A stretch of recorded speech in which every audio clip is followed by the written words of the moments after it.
शारदे माँ, हे शारदे माँ, अज्ञानता से हमें तार दे माँ। हे शारदे माँ, हे शारदे माँ, अज्ञानता से हमें तार दे माँ।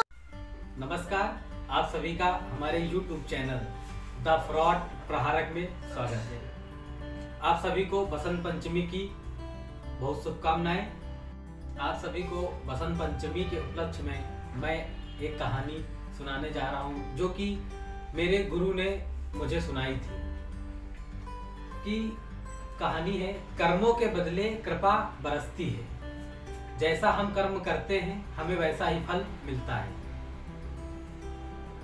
इंसान जैसा कर्म करता है परमात्मा उसे वैसा ही उसे लौटा देता है।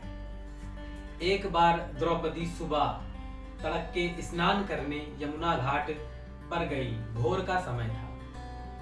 तभी उसका ध्यान सहज ही एक साधु की ओर गया, जिसके शरीर पर मात्र एक लंगोटी थी। साधु स्नान के पश्चात अपनी दूसरी लंगोटी लेने गया तो वो लंगोटी अचानक हवा के झोंके से उड़ पानी में चली गई और बह गई। संयोगवश साधु ने जो लंगोटी पहनी थी वो भी फटी हुई थी। साधु सोच में पड़ गया कि अब वह अपनी लाज कैसे बचाए।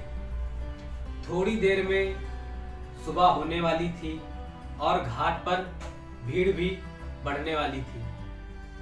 साधु तेजी से पानी के बाहर आया और झाड़ी में छिप गया। द्रौपदी यह सब दृश्य देख रही थी। वो अपनी साड़ी जो पहन रखी थी उससे आधी फाड़कर उस साधु के पास गई और उसे आधी साड़ी देते हुए बोली, तात मैं आपकी परेशानी समझ गई। इस वस्त्र से आप अपनी लाज ढक लीजिए।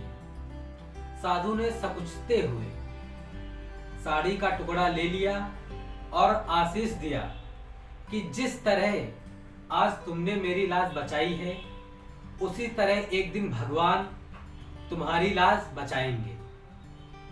और जब भरी सभा में चीरहरण के समय द्रौपदी की करुण पुकार नारद ने भगवान तक पहुंचाई तो भगवान ने कहा कि कर्मों के बदले मेरी कृपा बरसती है।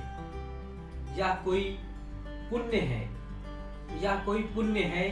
द्रौपदी के खाते में जांचा परखा गया तो उस दिन साधु को दिया वस्त्र दान हिसाब में मिला, जिसका ब्याज भी कई गुना बढ़ गया था। जिसको चुकता करने भगवान पहुंच गए। द्रौपदी की मदद करने दुशासन चीर खींचता गया और हजारों गज कपड़ा बढ़ता गया। इंसान यदि अच्छे कर्म करता है तो उसका फल सूद सहित मिलता है, और अगर इंसान गलत कार्य करता है तो उसे वैसा ही भोगना पड़ता है। इसीलिए हम सभी को हमेशा अच्छे कार्य करने चाहिए